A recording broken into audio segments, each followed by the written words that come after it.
చాలాసేపు దేవుడి దర్శనం కోసం ఎదురు చూసిన ఒక భక్తుడు దేవుణ్ణి ఒక ప్రశ్న అడిగాడు. డబ్బులున్న భక్తులకు దగ్గర నుండి దర్శనమిస్తున్నావు, డబ్బులు లేని మాలాంటి వారికి దూరం నుండి దర్శనమిస్తున్నావు, ఏమిటి అన్యాయం అన్నాడు. భగవంతుడు నవ్వుతూ ఇలా అన్నాడు, తల్లిని మించిన దైవం లేదు అన్నా మీరు ఆమెను పూజిస్తున్నారా? తండ్రి మాటకు మించిన వేదం లేదు అన్నా మీరు పాటిస్తున్నారా?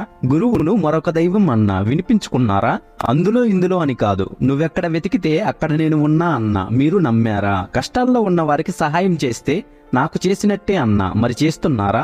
నేను ఎక్కడ ఉండాలో, ఎప్పుడు దర్శనమివ్వాలో, నాకు ఎప్పుడు ఉత్సవాలు చేయాలో, నా ముక్కు ఎలా చెల్లించాలో అన్నీ మీరే నిర్ణయించారు. నాకు వెలకట్టి ఇప్పుడు అందరూ వచ్చి చూసి వెళ్లే వస్తువులా నిలబెట్టారు. మీరే అన్నీ చేసి మళ్ళీ నేను చేశాను అని నన్ను నిందించటం న్యాయమా అని అడిగాడు భగవంతుడు.